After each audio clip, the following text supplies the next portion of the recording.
Hello, this is Marquand from The Walking Dead, and you are on FrConventions.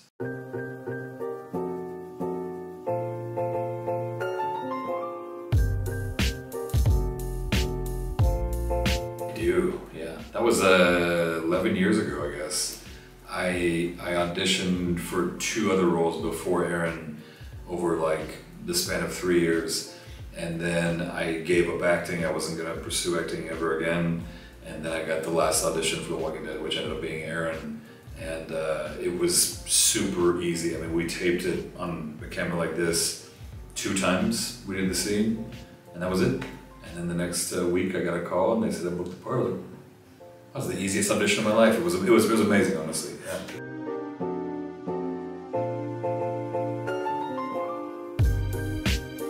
Terrifying. Like honestly, like I'd been a fan of the show before I got on it, and you know, when everyone knows each other and it's like a family, and you're the new guy stepping into it, there's obviously a lot of pressure, but also you don't want to be the guy that messes up your favorite show. So I felt this crazy pressure to do my job well, and I was sweating like crazy. I mean, the first day when I'm just flying from LA to Atlanta, those 6 hours in the air, I was just sweating nonstop. I couldn't wait to get the first episode done, because once you get that done, then you feel more confident, you feel more sure of yourself. But that first week I was a nervous wreck. I didn't sleep, I think, at all. So.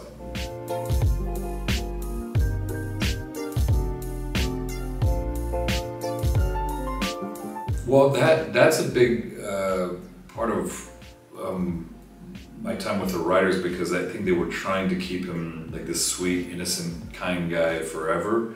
And I just said, you know, anybody, no matter how kind, how good they are, if they get beat up enough times, or if they lose their partner or friends of theirs, something's going to snap at them and they're going to become dark.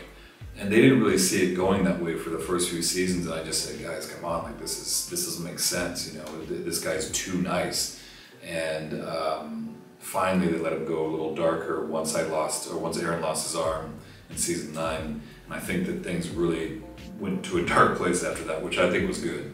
I think it made the character much more complex and much more relatable.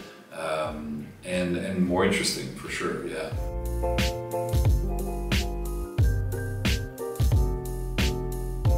It's very rare to get that opportunity, but I will say, especially as you've been on a show for a few years, they're much more open to hearing about your ideas and where you think the character is going to go. They may not, you may not be able to have like say over plot lines or where a story is going to go, but at least you can talk about where you hope your character might go.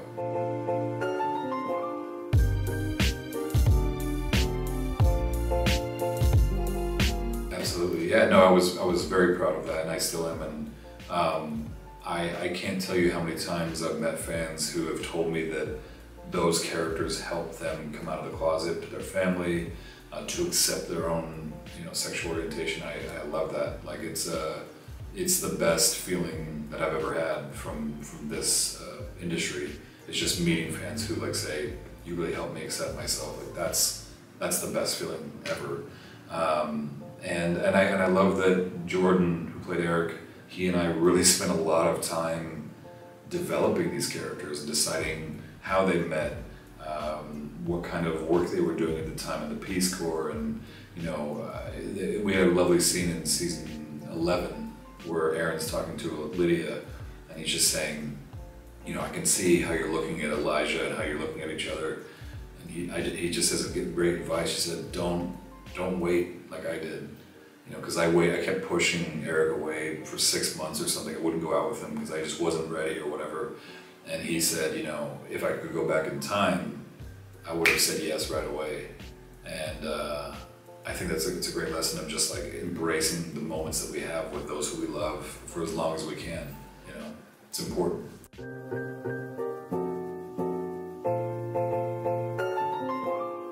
No, not at all. I mean, you know, you never expect your work is going to have any kind of greater social significance. I mean, especially on a show about zombies, you just hope that you do the part well, get the job, and get the lines out right, create some interesting character choices. You know, that's your job as an actor, is just to live in the character and do your job. But you never, at least I didn't, think about, oh, I wonder if this is going to have any sort of impact on people. I had no idea it would. So when I first started doing conventions 10 years ago and started meeting fans who were telling me this, I was thrilled, but I was also just blown away, because that wasn't an expectation of mine.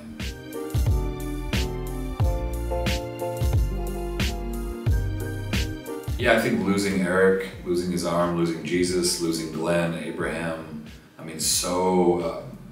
Jesse, all the people in Alexandria, everybody he cared about in those first 2 seasons before we even got to him, they're dead. Everybody in Alexandria died, except for him and, oh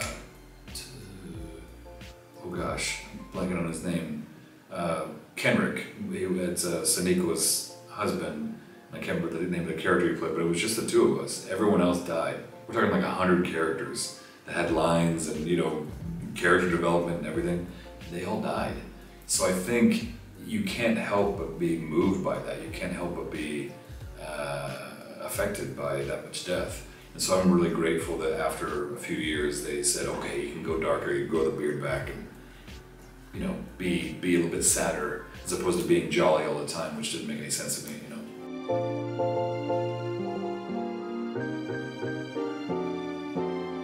Yeah, because I think the weight that he carries with him, the shame and the guilt of not being able to save Eric, the constant fear of trying to be a good role model and provide for his adopted daughter Gracie, and also just the sheer loss of it all, just losing that many people, you can't help but be affected by that. And I loved playing a darker version of him because that's kind of where I like to go with characters. I love to play villains. I love playing good guys too, but villains are always way more interesting to me, so I get to play with that side a little bit with him.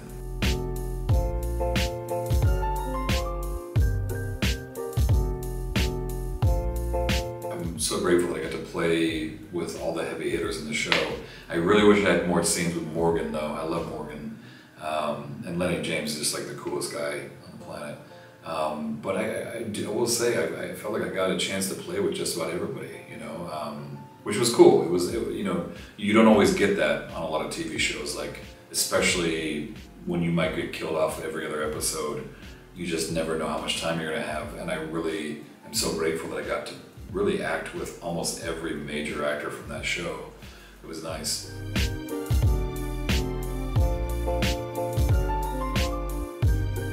Yeah, the episode where Father Gabriel and I had to play Russian roulette with the crazy man, that was especially unique because we shot it during the first year of COVID, and it was a very strange time where we weren't sure if we were allowed to or if it was safe enough to shoot. And I think we kind of proved that you could safely work during that time. And not only from a personal aspect of shooting during that crazy time in all of our global lives, but also the meaning of that episode and what it means to truly redeem someone and forgive someone. Like, even though this guy was a stranger, Aaron was fully ready to forgive him for tying him up and making him play this insane game. But Father Gabriel, a literal father, a priest, was not allowed or not giving himself the space to forgive this man. And I thought that was a really interesting theme that we addressed.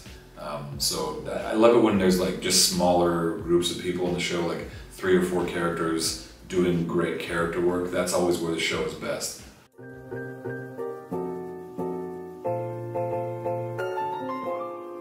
Oh yeah, I think it'd be great to put on the arm again and see where Aaron goes. If Daryl and Carol can make their way to Paris somehow on a boat, which I still don't understand, surely we can find our way down into South America. And I really feel like if we traveled on foot, we could definitely make our way all the way down into South America, Peru, Brazil, fight zombies in the jungles. Like, that would be cool, I think. So, jungle zombies. That's a good, I would like to see that.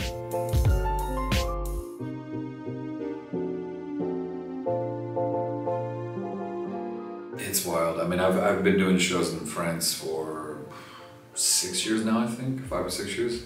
And every time I come here, the fans are so incredible. They're kind, they're polite, but they're very generous with their time and their spirit. And I just love doing shows in this country. Like it's genuinely some of the nicest and most wonderful fans I've ever met.